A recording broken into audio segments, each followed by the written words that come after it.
Hello everyone, welcome to AS academy.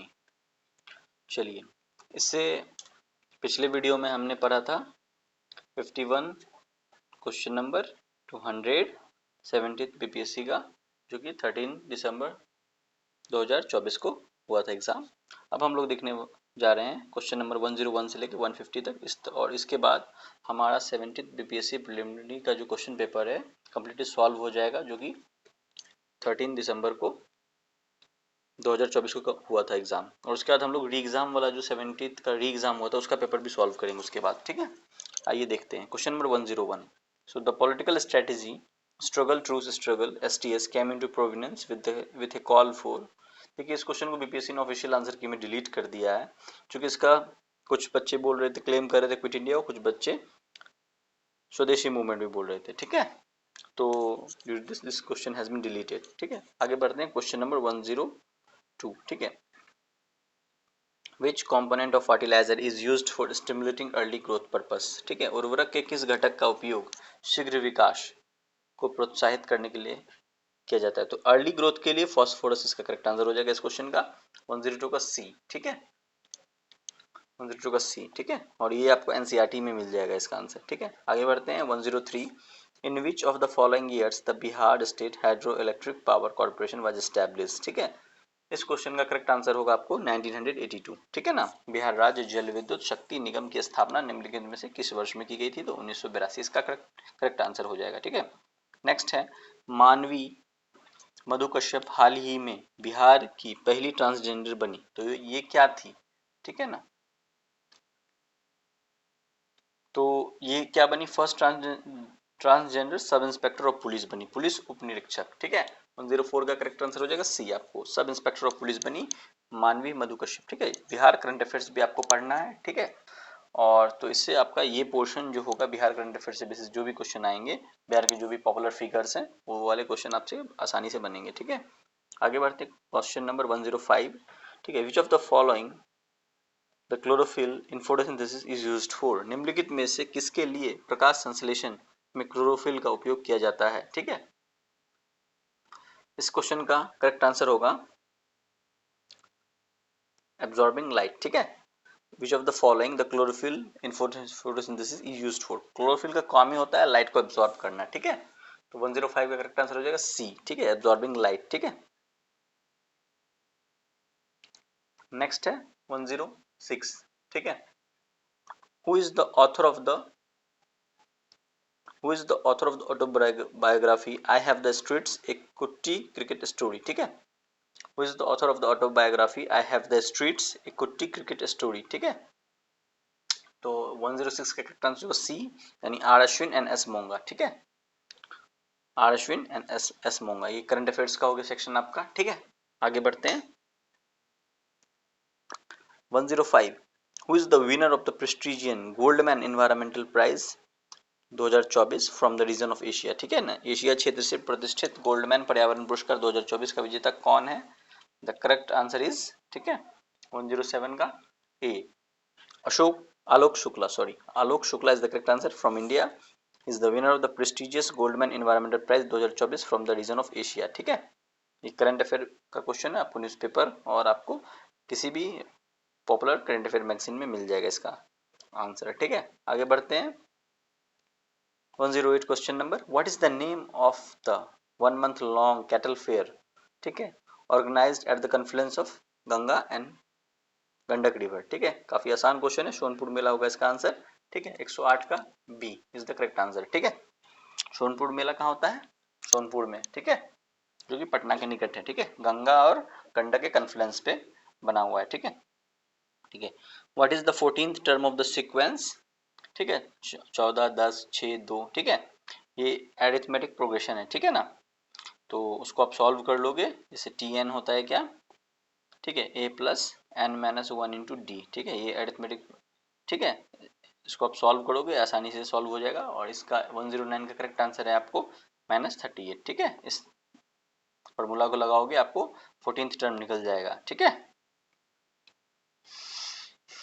ठीक है, तो 109 का करेक्ट आंसर है सी -38। ठीक है, आगे बढ़ते हैं 110 नंबर क्वेश्चन, ठीक है। In which of the following states of India has major reserves of coal, ठीक है। तो इस क्वेश्चन का करेक्ट आंसर हो जाएगा all of the above. Jharkhand, Chhattisgarh, Orissa, these are coal reserves area of India, ठीक है ना। नेक्स्ट क्वेश्चन हमारा 111, which of the following was the capital of Chera dynasty, ठीक है। तो निम्नलिखित में से चेर वंश की राजधानी कौन सी थी, और 111 का करेक्ट आंसर है आपको करूर या कुरावुर, ठीक है। विच of the following was the capital of Chera dynasty, ठीक है। चेरा डायनेस्टी बेसिकली संगम डायनेस्टी है एक, ठीक है। चोला, चेरा, पांड्यास, ठीक है। तो इसका करेक्ट आंसर हो जाएगा 111 का आपको कुड़ावूर और करूर, ठीक है। कुरूर और Karur. Next question 112, which of the following has highly elongated elliptical orbit, ठीक है ना। निम्नलिखित में से किसकी कक्षा अत्यधिक लंबी अंडाकार है, ठीक है। इसका इस क्वेश्चन का करेक्ट आंसर हो जाएगा आपको कॉमेट, ठीक है ना। हाईली इलिप्टिकल इलोंगेटेड ऑर्बिट होती है, ठीक है इनकी। और इसका रीजन ये है कि जैसे कुछ कॉमेट ऐसे हेली कॉमेट ये 86 ईयर बाद रिपीट होते हैं। इसका मतलब है इनको 86 ईयर लगते हैं ट्रैवल करके वापस उस लोकेशन पे आने में, ताकि वो हमें अर्थ से विजिबल हो। तो इसका मतलब इनका हाईली इलोंगेटेड इलिप्टिकल ऑर्बिट होगा, ठीक है। तो इस क्वेश्चन का करेक्ट आंसर मैंने एग्जाम के दौरान इस तरह बनाया था, ठीक है। तो 112 का ए होगा करेक्ट आंसर कॉमेट, ठीक है। और ये तो जस्ट हेली कॉमेट का एग्जाम्पल है, और भी कई सारे कॉमेट होते हैं, ठीक है। नेक्स्ट है हमारा 113 question number, which of the following was not one of the features of the government of India act 1935, निम्नलिखित में से कौन भारत सरकार अधिनियम 1935 की एक विशेषताओं में नहीं है, ठीक है। तो इसका इस प्रश्न का सही उत्तर हो जाएगा appraisal of the act of 1935, ठीक है। जैसे प्रोविंशियल ऑटोनॉमी था ये, इसके प्रोविजंस में फीचर्स में reconstruction of the governor general executive council ये भी था, ठीक है। उसके बाद proposal of federation of India ये भी था, और appraisal of the act of 1935 ये नहीं था, ठीक है। तो 113 का करेक्ट आंसर हो जाएगा डी, ठीक है। Not the feature, not one of the features of the government of India act 1935, ठीक है, भारत शासन अधिनियम, ठीक है। इसके बाद बढ़ते हैं 114 number question 114, what is the contribution of agriculture in the GDP of Bihar, ठीक है। चूंकि ईयर नहीं दिया हुआ है इसलिए इस क्वेश्चन को बीपीएससी ने डिलीट कर दिया, ठीक है। आगे बढ़ते हैं 115 number, who presented the Bihar budget 2024-25 in the state assembly, इसका आंसर हो जाएगा आपको श्री सम्राट चौधरी, ठीक है, ठीक है ना। बिहार विधानसभा में राज्य बजट 2024-25 किसने पेश किया, तो श्री सम्राट चौधरी, ठीक है। 115 का C is the correct answer, ठीक है। आगे बढ़ते हैं, which part of the alimentary canal receives bile from the liver, ठीक है। आहार नाल का कौन सा भाग यकृत से पित्त प्राप्त करता है, तो इस क्वेश्चन का करेक्ट आंसर हो जाएगा आपको स्मॉल इंटेस्टाइन, ठीक है। Which part of the alimentary canal receives bile from the liver, the correct answer is 116 का डी, ठीक है, स्मॉल इंटेस्टाइन, छोटी आंत, ठीक है ना। नेक्स्ट हम लोग हमारा क्वेश्चन है 117, according to the Reserve Bank of India RBI, what is the forecast for headline inflation in financial year 2024-25, ठीक है। और इस क्वेश्चन को भी बीपीएससी ने डिलीट कर दिया है ड्यू टू, क्योंकि ये डाटा चेंज हो गया था, ठीक है, एग्जाम के दिन, okay. 17 number question, according to RBI what is the forecast for headline inflation in financial year 2025, ठीक है। और इस क्वेश्चन को बीपीएससी ने डिलीट कर दिया है। आगे बढ़ते हैं क्वेश्चन नंबर, और ये बेसिकली करंट अफेयर्स न्यूज़पेपर का वाला पार्ट है, ठीक है ना। आपको अच्छे से पढ़ना न्यूज़पेपर, ताकि इस टाइप के क्वेश्चन आप टैकल कर पाओ, ओके। आगे बढ़ते हैं, which country took over the chairmanship of BRICS on January 1 2024, ठीक है। इस क्वेश्चन का करेक्ट आंसर हो जाएगा आपको रशिया, ठीक है। और कजान रशिया में ब्रिक्स समिट होना है, ठीक है ना। 2025 वाला ब्रिक्स समिट कहाँ होगा, ब्राजील में होगा, ठीक है। Which country took over the chairmanship of BRICS on January 1 2024, ठीक है। इसका करेक्ट आंसर होगा 118 का ए रशिया, ठीक है। आगे बढ़ते हैं, तो इस तरह के मल्टीनेशनल ऑर्गेनाइजेशन ब्रिक्स हुआ, या I2U2 हुआ, या और भी हैं ऑर्गेनाइजेशन जैसे SCO हुआ, काफ़ी इंपॉर्टेंट हो जाते हैं एग्जाम पर पॉइंट ऑफ व्यू से, ठीक है। इनको आप अच्छे से स्टडी करेंगे, ताकि नेक्स्ट टाइम जब भी प्रीलिम्स हो, आप इस टाइप के क्वेश्चन आए तो आप इजीली आसानी से सॉल्व कर पाओ, ओके। 119 नंबर क्वेश्चन है, मैच द फॉलोइंग है, ठीक है। तो जैसे फ्री हिंदुस्तान है, ये किनके द्वारा लिखी हुई है, तो ये है आपको तारकनाथ दास जी के द्वारा, ठीक है, ठीक है। उसके बाद इंडियन ओपिनियन, ठीक है, ये कौन है, महात्मा गांधी, ठीक है। उसके बाद है आपको वॉइस ऑफ इंडिया, इन्होंने किनकी द्वारा रचना है, ठीक है। इस न्यूज़पेपर के कौन एडिटर थे, तो दादा भाई नौरोजी, ठीक है। और बंगाली ये किनकी है, सुरेंद्रनाथ बनर्जी के, ठीक है। तो करेक्ट आंसर क्या हो जाएगा आपका 119 का ए हो जाएगा, ठीक है। तो free Hindustan Taraknath Das, Indian opinion Mahatma Gandhi, voice of India दादा भाई नौरोजी, बंगाली सुरेंद्रनाथ बनर्जी, ठीक है। ओके, आगे बढ़ते हैं क्वेश्चन नंबर 120 की तरफ, ठीक है। When did the new province Bihar came into force during British rule? When did the new province Bihar came into force during British rule? British शासन के दौरान नया प्रांत बिहार कब अस्तित्व में आया, ठीक है। तो इस क्वेश्चन पे भी काफी डिबेट हुआ और बीपीएससी ने इसका आंसर दिया हुआ है अप्रैल 1912, ठीक है, अप्रैल 1912। चलिए आगे बढ़ते हैं। वैसे हम बिहार दिवस 22 मार्च को मनाते हैं और अप्रैल 1912 यानी 1 अप्रैल के आसपास बिहार नया प्रांत बना था, ठीक है, ड्यूरिंग द ब्रिटिश रूल, ठीक है। इसलिए बीपीएससी ने इसका आंसर क्या दिया हुआ है, अप्रैल 1912 is the correct answer for question number 120। Question number 121, how many times do the hands of a clock coincide in a day? इस क्वेश्चन का सही उत्तर है सी आपको, यानी 22, ठीक है। हाउ मेनी टाइम्स 121 का C is the correct answer. एक दिन में घड़ी की सुइयां कितनी बार मेल खाती हैं, ठीक है, तो 22 बार। जब घड़ी की सुइयां का यहाँ मतलब हो गया आवर वाला सुई और मिनट वाला, ठीक है, सेकंड वाले सुई को काउंट नहीं करते हैं इसमें, ठीक है ना। How many times do the hands of a clock coincide in a day? The correct answer is 22। Okay, 121 का सी। आगे बढ़ते हैं क्वेश्चन नंबर 122 की तरफ। विच of the following is non contact force, ठीक है। तो इसका करेक्ट आंसर हो जाएगा मैग्नेटिक फोर्स, यानी चुंबकीय बल, ठीक है। Friction force is a contact force, impact force is a contact force, ठीक है। तो करेक्ट आंसर हो जाएगा magnetic force is a non contact force, ठीक है ना। 122 का A is the correct answer. Next question 123, where was the Japan India bilateral maritime exercise JIMEX 24 held this year? तो याद रखिएगा इस टाइप के current affair based question maritime exercise कहाँ हुआ काफी ज्यादा इंपॉर्टेंट हो जाते हैं, स्पेशली इंडिया के close partner exercise, India France, India Britain, India Myanmar, ठीक है, इंडिया ऑस्ट्रेलिया, इंडिया यूएसए कि जितने भी बायलैटरल एक्सरसाइज है, इंडिया यूएई, इंडिया ओमान, काफ़ी ज़्यादा एक्सरसाइज, इंडिया बांग्लादेश, ठीक है, इंडिया नेपाल, तो ये सब आप याद रखोगे क्योंकि एग्जाम में इन सभी एक्सरसाइज में से एक एक्सरसाइज एग्जाम में आते ही आते हैं, ठीक है। तो where was the Japan India bilateral maritime exercise JIMEX 24 held this year? The correct answer to this question is B, यानी योकोसुका जापान में हुआ था, ठीक है, योकोसुका जापान, ठीक है। आगे बढ़ते हैं question number, what is the full form of CGTMSE, ठीक है। देखिए इस टाइप के क्वेश्चन जो है ना आपको फुल फॉर्म ये आपको अगर आप कोई भी नेशनल न्यूज़पेपर पढ़ते हो, ठीक है, स्पेशली इंग्लिश वाला, तो अगर आप बिजनेस सेक्शन या आप इकोनॉमिक सेक्शन पढ़ते हो तो आपको ये कभी ना कभी साल भर में एक बार टकराएगा, ठीक है। तो आपको वहां से इस टाइप क्वेश्चन आपको टैकल हो पाएंगे, ठीक है। कोई स्टैंडर्ड बुक्स में आपको इस टाइप के टर्म के फुल फॉर्म नहीं मिलेंगे और अपना जनरल अवेयरनेस दिखाना पड़ेगा, ठीक है। आगे बढ़ते हैं। तो 124 का जो इस क्वेश्चन का आंसर क्या हो जाएगा, C, the full form is credit guarantee fund trust for micro and small enterprises, ठीक है, credit guarantee fund trust for micro and small enterprises, ठीक है।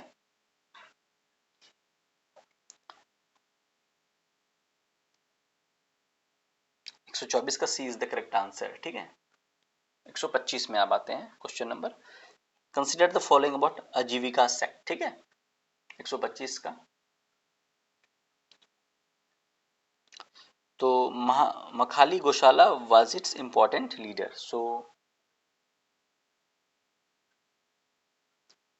This is one is correct, ठीक है।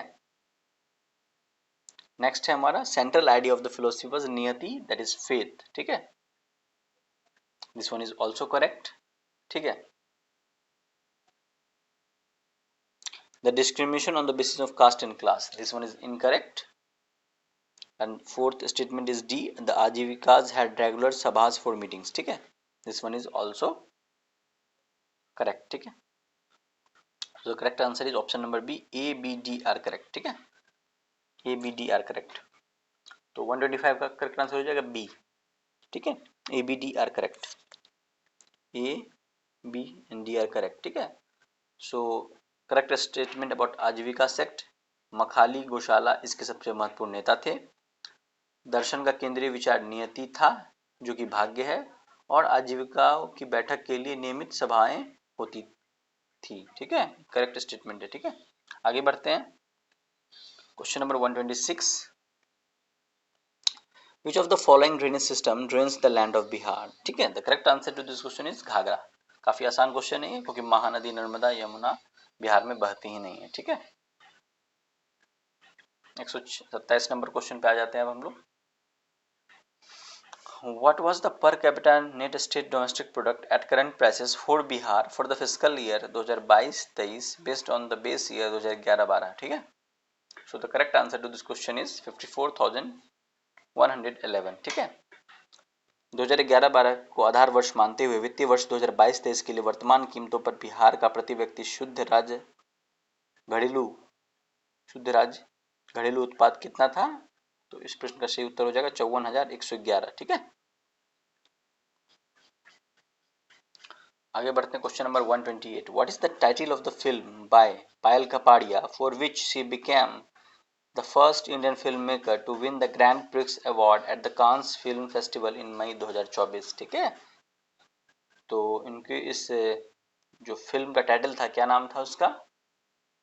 All we imagine as light. ठीक है, तो 128 का B is the correct answer, 128 का B is the correct answer. ठीक है, all we imagine as light, current affair based question है। ठीक है, next question 129, which of the following is the major cause of air pollution? ठीक है, 129 का ये तो बर्निंग ऑफ फॉसिल फ्यूल, काफी ज्यादा मतलब आपको ये चीज समझ में आएगा।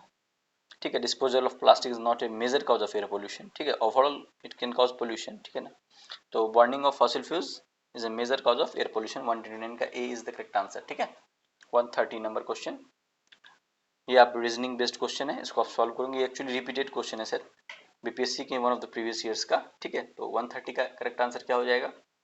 ए हो जाएगा। ठीक है, इसको आप सॉल्व करना। 130 का ए,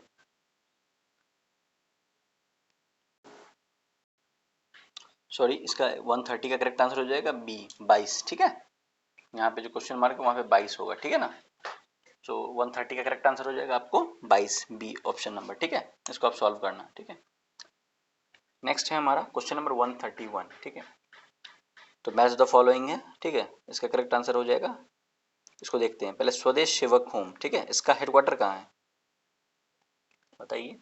131 का। ठीक है, क्वेश्चन नंबर, इसका हेडक्वार्टर है स्वदेश सेवक होम का वैंकूवर कनाडा। ठीक है, उसके बाद है हमारा आपको यूनाइटेड इंडिया हाउस, इसका आपको हेडक्वार्टर है कहाँ पे?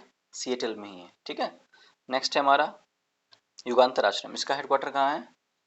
आपको सैन फ्रांसिस्को में है। ठीक है, उसके बाद है हमारा आईएनए आजाद हिंद, इसका हेडक्वार्टर क्या है? रंगून। तो करेक्ट आंसर हो जाएगा सी, 131 का C is the correct answer. ठीक है, 131 का C is the correct answer. तो स्वदेश सेवक होम का हेडक्वार्टर कहाँ पे है? ये ऑर्गेनाइजेशन था प्री इंडिपेंडेंट इंडिया में, और इनका हेडक्वार्टर कहाँ है? Vancouver Canada. United India house ये सिएटल यूएसए में, और युगांतर आश्रम सैन फ्रांसिस्को यूएसए, और आईएनए और आजाद हिंद फौज रंगून म्यांमार। ठीक है, आगे बढ़ते हैं। Question number 132, which of the following is the which of the following is the resistance of the wire? ठीक है, तो हमने अगर 10th क्लास का साइंस पढ़ा होगा एनसीईआरटी, तो V is equal to I R हमने पढ़ा है काफी बार। ठीक है, देख लो V is equal to I R कहाँ हो रहा है सही? Option number D is the answer, 132 का D is the correct answer. ठीक है, 132 का डी। ठीक है, नेक्स्ट है हमारा 133, the Sikh pilgrimage Sahib Takht Shri Harmandir Sahib ji Patna is considered the second holiest Takht is located at, कहाँ पे है ये? तो पटना में है। ठीक है, 133 का करेक्ट आंसर हो जाएगा सी, पटना। ठीक है, पटना साहिब गुरुद्वारा। ठीक है, तख्त श्री हरमिंदर जी साहिब। ठीक है, the correct answer to 133 number question is C. ठीक है, Patna. What was the theme of the International Olympic Day? ठीक है, 2024 which is celebrated every year on 23 June. ठीक है, तो इस बार का थीम क्या था हमारा बताइए?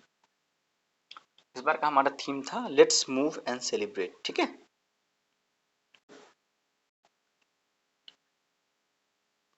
ठीक है। तो 134 का करेक्ट आंसर हो जाएगा आपको सी। ठीक है, let's move and celebrate is the was the theme. ये करंट अफेयर्स बेस्ड क्वेश्चन हो गया और हर साल 23 जून को, ठीक है, Olympic Day, International Olympic Day celebrate किया जाता है।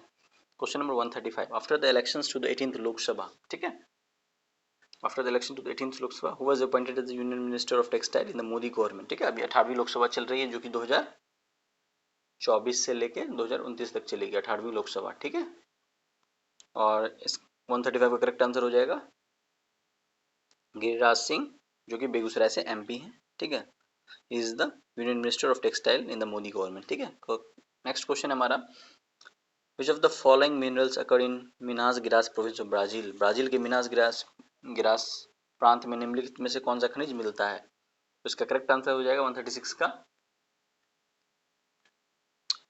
ए, आयरन ओर। ठीक है, 136 का A is the correct answer. ठीक है, iron ore is the correct answer. ठीक है, नेक्स्ट है हमारा, Sheikh Ahmad Abdullah Al Ahmad Al Sabah was appointed as the new prime minister of which country in April 2024। ठीक है, सो इस question का करेक्ट आंसर हो जाएगा कुवैत। ठीक है, तो आप अगर डेली न्यूज़पेपर पढ़ते हो, ठीक है, तो ये क्वेश्चन आप आसानी से टैकल कर लो। One of current affair magazines में जो भी न्यू हेड्स बनते हैं किसी भी देश के, तो आप उनको स्टडी करो तो इस टाइप के क्वेश्चन आपसे सॉल्व होंगे। ठीक है, तो 137 का करेक्ट आंसर हो जाएगा सी, कुवैत। ठीक है, तो Sheikh Ahmad Abdullah Al Ahmad Al Sabah was appointed as the new prime minister of which country in April 2024। तो करेक्ट आंसर इज 137 का सी, 137 का सी, कुवैत। ठीक है, नेक्स्ट क्वेश्चन है हमारा, which sector 138 number, which sector received the highest allocation in the Bihar budget 2024-25। ठीक है, the correct answer is C, education. ठीक है, शिक्षा में सबसे ज्यादा पैसा दिया जाता है बिहार में। ठीक है, आगे बढ़ते हैं 139, which amendment to the constitution. देखिए इस 38 वन क्वेश्चन नंबर 138 को सॉल्व करने के लिए आपको बिहार बजट अच्छे से पढ़ना होगा, आसानी से ये क्वेश्चन सॉल्व हो जाएगा। ठीक है, आगे बढ़ते हैं 139, which amendment to the constitution abolish the two seats that were reserved for the Anglo Indian community. ठीक है, द करेक्ट आंसर इज 104। अब देखिए ये क्वेश्चन सेम क्वेश्चन हो गया आपका जो आपको स्टार्टिंग में मैंने पढ़ाया था। ठीक है, let me show you.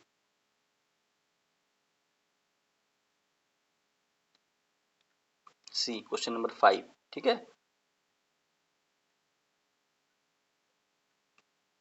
Nomination of them has been done away with the 104th constitutional amendment. ठीक है, तो 5 का आंसर बी था। ठीक है, सेम वही क्वेश्चन है, तो एक ही टॉपिक पे 104th कॉन्स्टिट्यूशनल अमेंडमेंट पे 2 क्वेश्चन आ गए एक ही एग्जाम में और उसी दिन। ठीक है, तो आप देख लो कितना ज़्यादा इंपॉर्टेंट है आपके लिए कॉन्स्टिट्यूशनल अमेंडमेंट पढ़ना। ठीक है, तो अभी तक जितने भी अमेंडमेंट आए सभी को पढ़ लो तो काफ़ी ज़्यादा हेल्पफुल होगा आपके लिए। ठीक है, तो ये हम लोग डिस्कस करें तो 139 नंबर क्वेश्चन क्या था ये। ठीक है, which amendment to the constitution abolished the 2 seats that were reserved for Anglo Indian community। ठीक है, तो करेक्ट आंसर 139 का हो जाएगा सी, 104th अमेंडमेंट। ठीक है, 139 का करेक्ट आंसर हो जाएगा सी। ठीक है, उसके बाद बढ़ते हैं 140 नंबर क्वेश्चन की तरफ, विच of the following is the value of solar constant. ठीक है, सोलर कांस्टेंट का क्या वैल्यू है। ठीक है, इस क्वेश्चन का करेक्ट आंसर हो जाएगा 1.4 किलोवाट पर मीटर स्क्वायर। ठीक है, 140 का A is the correct answer, solar constant 1.4 kilowatt per metre square. ठीक है, आगे बढ़ते हैं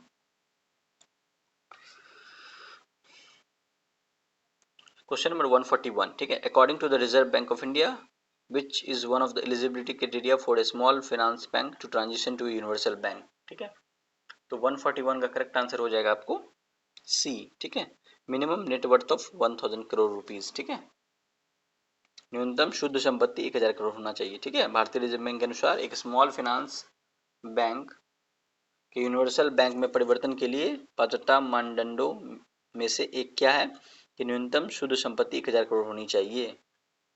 ठीक है, तो 141 का C is the correct answer. ठीक है, आगे बढ़ते 142, the process of breaking down organic matter by macroorganism is called decomposition. Simple है। ठीक है, the process of breaking down organic matter into macroorganisms is called as decomposition. ठीक है, अब देखो ये टर्म है फोटोसिंथेसिस, रेस्पिरेशन, फर्मेंटेशन। आप जब इस टाइप के पीवाईक्यू को रिवाइज करो इन सभी को भी गूगल करो, जितने भी ऑप्शंस हैं आप सभी को, जैसे 100 अमेंडमेंट क्या होता है, 104 अमेंडमेंट क्या होता है, 102 अमेंडमेंट क्या होता है, ठीक है। सोलर कांस्टेंट है, उसको गूगल करो, उसका यूनिट क्या है, ऐसा यूनिट क्या है। तो इस तरह से आप एक्सटेंसिवली क्वेश्चन के डीपर साइड में जाओगे तो आपको काफ़ी ज़्यादा हेल्प होगा एग्ज़ाम में, ठीक है। क्योंकि बेसिकली कोई भी एग्ज़ाम है वो पीवाईक्यू को ही बेस बना के क्वेश्चन सेट करते हैं। और नेक्स्ट एग्जाम जो होगा 71, उसमें आपको मैं दावे से कह सकता हूँ 5 से 6 क्वेश्चन डायरेक्ट आएंगे लास्ट 10 साल के क्वेश्चन से। तो इसलिए पीवाईक्यू काफ़ी ज़्यादा इंपॉर्टेंट है और वो आपको गाइड भी करता है कि आपको पढ़ना कैसे है, क्या पूछना है, पूछता है एग्जाम में, क्या नहीं पूछता है। जैसे हम यहाँ से आप देख के समझ पाओगे कि Bihar budget extremely important for exam, जितने भी कॉन्स्टिट्यूशन के अमेंडमेंट एक्सट्रीमली इंपॉर्टेंट। तो ये आपको तो सिलेबस दे रहा है कि आपको पढ़ना क्या एग्जाम में, ठीक है। इसलिए पीवाईक्यूज आर एक्सट्रीमली इंपॉर्टेंट, ठीक है। आरबीआई आपको पढ़ना है, स्मॉल फाइनेंस बैंक क्या होता है, टाइप्स ऑफ बैंक, ठीक है, शेड्यूल्ड बैंक क्या होता है, ये सभी पढ़ना है, ठीक है। यहाँ से आपको गाइडेंस मिलता है। आगे बढ़ते क्वेश्चन नंबर 142, ठीक है। इसका आंसर हमने देखा डी होगा, डिकम्पोजिशन, ठीक है। नेक्स्ट है 143, ठीक है। The first Hindi daily newspaper to be published in Bihar was Sarvahitaishi, ठीक है। बिहार में प्रकाशित प्रथम हिंदी दैनिक समाचार पत्र था सर्वहितैषी। 143 का करेक्ट आंसर है डी, ठीक है। नेक्स्ट क्वेश्चन हमारा 144, where was the top leader of Hamas Ismail Haniyeh assassinated on 31 July 2024 allegedly in an Israel air strike, ठीक है। तो इसराइल के एयर स्ट्राइक में कहाँ पे हमास के लीडर असैसिनेट हुए, तो 114 का 144 का करेक्ट आंसर हो जाएगा डी, यानी ईरान में, ठीक है ना। Where was the top leader of Hamas Ismail Haniyeh assassinated on 31 July 2024 allegedly in Israel air strike, तो 144 का करेक्ट आंसर हो जाएगा डी, ईरान में, ठीक है। आगे बढ़ते हैं 145 number, Zoji La tunnel will connect which of the following places, ठीक है। तो 145 का करेक्ट आंसर हो जाएगा श्रीनगर एंड लेह। देखिए अब यहाँ से आपको एक क्लू मिला, नेक्स्ट एग्जाम जो भी आपका है, या आप कोई भी एग्जाम भरते हो, आप जितने भी इंडिया के इंपॉर्टेंट पासेस है सबको आप पढ़ लो। जोजिला पास, सिपकीला पास, ठीक है, लिपुलेख पास, ठीक है। और उसको अच्छे से नोट्स बना के आप याद कर लो स्टेट वाइज कि कौन सा पास किस स्टेट में और क्या क्या वो कनेक्ट करता है, ठीक है ना। तो जोजिला टनल जो है वो श्रीनगर टू लेह कनेक्ट करता है, ठीक है। जोजिला टनल क्या करता है, ठीक है। रोहतांग पास क्या करता है हिमाचल प्रदेश में, वो क्या कनेक्ट करता है, काफी इंपॉर्टेंट और बहुत रिपीटेडली इससे क्वेश्चन आते ही आते हैं। 145 का करेक्ट आंसर हो जाएगा आपको डी, ठीक है, श्रीनगर एंड लेह, ठीक है। आगे बढ़ते हैं और इस पे मैं सोचा भी हूँ कैसे मैं पीवाईक्यू से बेसिक टॉपिक्स निकालूं और सबको अच्छे से कवर करूं, ठीक है। और इस पे मेरा प्लान चल रहा है, मैं जल्द ही इस पे आऊंगा, ठीक है। आगे बढ़ते हैं क्वेश्चन नंबर 146, ठीक है। ये आप देखते हैं इसका करेक्ट आंसर क्या होगा, पहले क्वेश्चन पढ़ते हैं, ठीक है। Consider the types of land according to Amarakosha, ठीक है ना। अमरकोश के अनुसार भूमि के प्रकारों पर विचार करें, ठीक है, ठीक है। जैसे उर्वरा मतलब फर्टाइल, ठीक है, मारू मतलब डिजर्ट, सदवला मतलब ग्रासी, ठीक है ना, देव मातृका वाटर बैरेन। तो इस क्वेश्चन का करेक्ट आंसर दिया हुआ है आपको मोर than one of the above, ठीक है। यानी उर्वरा फर्टाइल सही है, मारू डिजर्ट सही है, ठीक है, इसलिए more than one of the above होगा, ठीक है। 146 का D is the correct answer, ठीक है। Question number 147, what is the current profession of the young UP women Aarti who was conferred the Amal Clooney women's empowerment award by the King Charles तृतीय in May 2024, ठीक है। तो 147 का correct answer हो जाएगा आपको ई रिक्शा ड्राइवर, ठीक है। करंट अफेयर बेस्ड क्वेश्चन है, ठीक है। आगे बढ़ते हैं question number 148, which one of one is not included in the budget priorities in pursuit of विकसित भारत इन यूनियन बजट 2024-25, ठीक है ना। Which one is not included in the budget priorities in pursuit of विकसित Bharat in union budget 2024-25, ठीक है। तो 148 का correct answer हो जाएगा आपको D, sustainable development is not included, ठीक है। Productivity and resilience in agriculture was included, energy security was included, employment and skilling was included, but sustainable development was not included, ठीक है। तो 148 का करेक्ट आंसर हो जाएगा आपको डी, ठीक है। नेक्स्ट है which, question number 149, which of the following is equivalent to tesla, ठीक है। तो करेक्ट आंसर हो जाएगा इसका न्यूटन पर एम्पियर मीटर, ठीक है, न्यूटन पर एम्पियर मीटर, ठीक है। करेक्ट आंसर हो जाएगा 149 का C, newton per ampere metre, ठीक है। तो what is which of the following is equivalent to tesla, newton per ampere metre, ठीक है। तो tesla is the SI unit of the magnetic flux density, ठीक है। तो याद रखिएगा tesla is the SI unit, tesla यानी टी, ठीक है, is the SI unit of magnetic flux density, ठीक है ना। And it is equivalent to 1 weber पर स्क्वायर मीटर, ठीक है, या वेबर पर स्क्वायर मीटर भी हम कह सकते हैं एक टेस्ला को, ठीक है ना। और ये मेजर क्या होता है, it measures how strong a magnetic field is at a specific point, ठीक है ना। Tesla is the SI unit of magnetic flux density, ठीक है। आगे बढ़ते क्वेश्चन नंबर 149 का करेक्ट आंसर हो जाएगा क्या आपको, सी, ठीक है, न्यूटन पर एम्पियर मीटर, ठीक है। क्वेश्चन नंबर 150, ठीक है, इसको देखते हैं। Name the constituency from where the new chief minister of Orissa Mohan Charan Majhi was elected in the recent state assembly election. ये भी आपको इसके लिए पेपर डेली पढ़ना पड़ेगा। इसका करेक्ट आंसर हो जाएगा क्यूएनजेड, ठीक है। आपको भी नेशनल लेवल मैगजीन पढ़ते हैं, उसमें भी आपको इसके बारे में दिया हुआ है, ठीक है। तो इस तरह हमने कवर किया आपको 70th बीपीएससी का, ठीक है, 70th बीपीएससी का आपको प्रिलिमिनरी का पेपर, जो कि कब कंडक्ट हुआ था, 13 दिसंबर 2024, ठीक है। और इसके लगभग मैंने 1 से 150 क्वेश्चन, तो ये मेरा 3 वीडियो में मैंने कंप्लीट किया है, इसको कवर किया हूँ, ठीक है। तो आपको बेसिक आइडिया मिल चुका होगा कि क्या पढ़ना है इस एग्ज़ाम के लिए, कैसे PYQ रिपीट होते हैं, ठीक है। और एक ही एग्जाम में 104 अमेंडमेंट से 2 क्वेश्चन आए हुए हैं। अमेंडमेंट के आप एक सब टॉपिक्स निकालो, जैसे इंडिया के जितने भी इंपॉर्टेंट पासेज है वो आपको पढ़ने हैं, इंडिया के जितने भी नेशनल पार्क है वो आपको पढ़ने हैं, ठीक है। इंडिया के जितने भी आपको हमारे कॉन्स्टिट्यूशन के जितने भी अमेंडमेंट्स है वो आपको पढ़ने हैं, कॉन्स्टिट्यूशन का सारे आर्टिकल्स को लाइन बाय लाइन पढ़ने हैं, ठीक है। तो ये आपका सिलेबस है, ठीक है। अगर आप सोचोगे कि सारे किताब को लूँ मैं एक एक करके सबको फिनिश करता जाऊँ, नेवर पॉसिबल, ठीक है। और कभी आपको उतना याद भी नहीं रहेगा एग्जाम सेंटर में, ठीक है। ठीक है, साइंस के लिए मैं आपको रिकमेंड करूँगा 6 to 10th एनसीईआरटी साइंस को एक बार जरूर पढ़ के जाएंगे एग्जाम में, 2-3 बार करेंगे रिवीजन के लिए। अगर आपकी मेमोरी स्ट्रांग नहीं है तो 2 से 3 बार पढ़ेंगे, क्योंकि वहाँ पे कन्फ्यूजन क्रिएट होता है कि इसका क्या आंसर होगा, ठीक है। तो ठीक है, मिलते हैं नेक्स्ट वीडियो में, ठीक है, बाय बाय, टेक केयर।